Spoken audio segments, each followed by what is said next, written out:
Final game review of Metal Gear Solid 4 Guns of the Patriots, tactical espionage action. When this game came out way back in 2008, it was heavily hyped because not only was it a finalizing entry in a long-standing canon, but it was also filling in as a PS3 launch title. Something that helped the console get a steady start and give the initial buyer something to look forward to, since the game took hold of the new capabilities and just rode it into the sunset. The game's definitely a lot prettier than its predecessors and definitely needed that heavier graphics option in the last console generation, being all cinematic and stuffing in more story than ever before, making sure that all characters look as best as they possibly could, and spending a portion of the budget rendering every newly made crease and wrinkle on our protagonist's face. Did it pay off?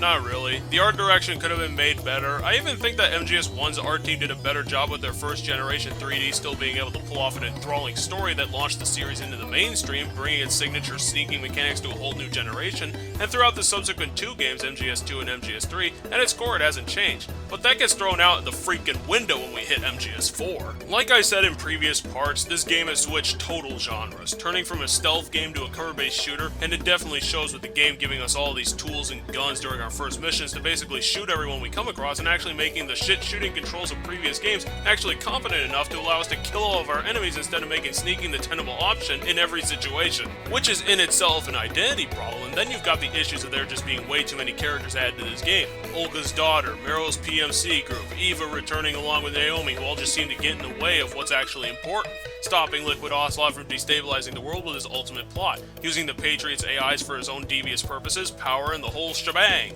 Guns of the Patriots taking the place of the Metal Gear in this game. Just like Assassin's Creed, with the amount of stuff that Kojima added in this game, it's a little too easy to get overpowered over just regular enemies. The normal radar has returned, making it easier to see enemies without actually looking at anyone. The amount of guns available is ridiculous, and it reduced the complexity of camouflage for this game as well. So there goes a lot of the usual challenge from just getting around and being the one-man facility destroyer. But then that's just the thing, there is no facility to destroy because this game does the world tour mission structure, rather than just having one consistently changing building being another major change from the series as a whole for the better or worse. I'd say worse. You know, I'm actually going to stop myself here and save my heavier complaints for this game's accompanying scoreboard.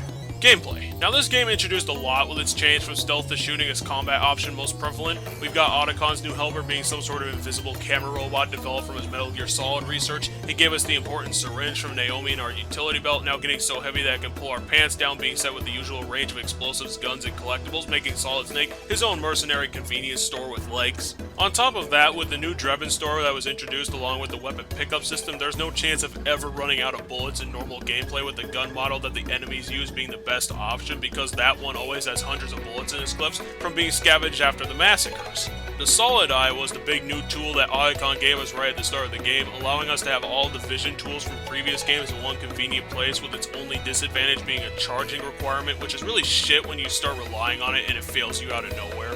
The guns all work fine since they're all over the place. Most of the models are really easy to get once they become available, and since Drebin points get added for every gun you pick up, there's a lot of money lying around to buy bullets with it if you get into a sticky situation, so 2 ticks there. The camouflaging has been incredibly simplified from its MGS3 standard of switching manually to just being required to lie on the ground and have your suit blend into the background. The return of the normal radar is a nice comfort. Some moments of the game are obnoxious, but it balances amongst the moments where normal linear gameplay occurs without geckos getting involved, and it leaves me giving the game an 8 Triforces for its mechanics. Story. Now in previous games, the story was usually simplified and got slightly more complicated as the player continued their journey, all directly affecting the main character with things outside of their control as the outside world develops within its own ecosystem. In MGS4, they just took every plot thread left over and tied it all together, along with insulating the entire game with even more story just to make sure no spot was ever wasted. Honestly, with the amount of useless and stupid story elements that have been tied to this game, I have absolutely no idea how this game got the awards it did.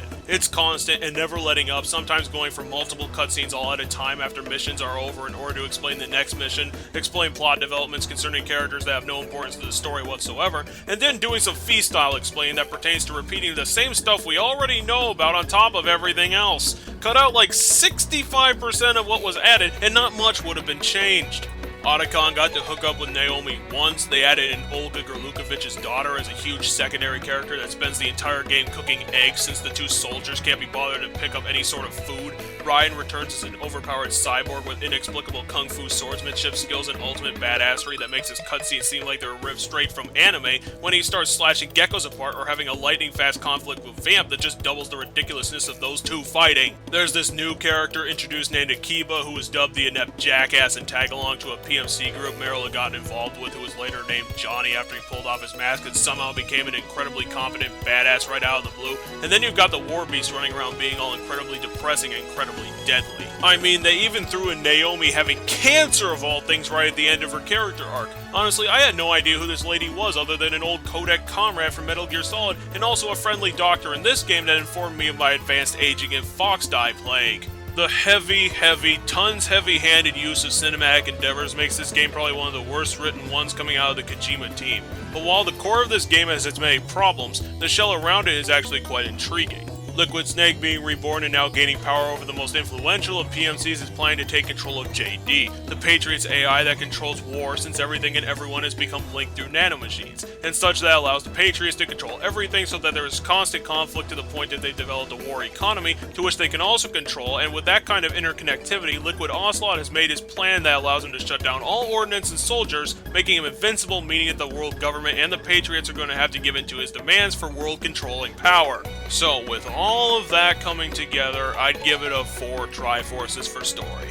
Fun. With the change of genre making it a lot easier to just shoot through all my problems, it actually becomes a fun time rather than an intense sneaking journey where any misstep can land you in hot water. If someone sees you in MGS4, just shoot them. And then shoot all the people they alerted because you have 400 bullets left to fire. The combat was finally fun and some of the bosses were overall a good time besides their being obtuse, obnoxious, or just boring. Getting to see Ryan's anime fights were great spectacles to say the least, while waiting through terrible cutscenes just bogged down by excitement from the last bit to the new bit. Shadow Moses Island part was amazing nostalgia, but the Outer Haven invasion was obnoxiously difficult because of respawning enemies combined with the only wheel door in the game.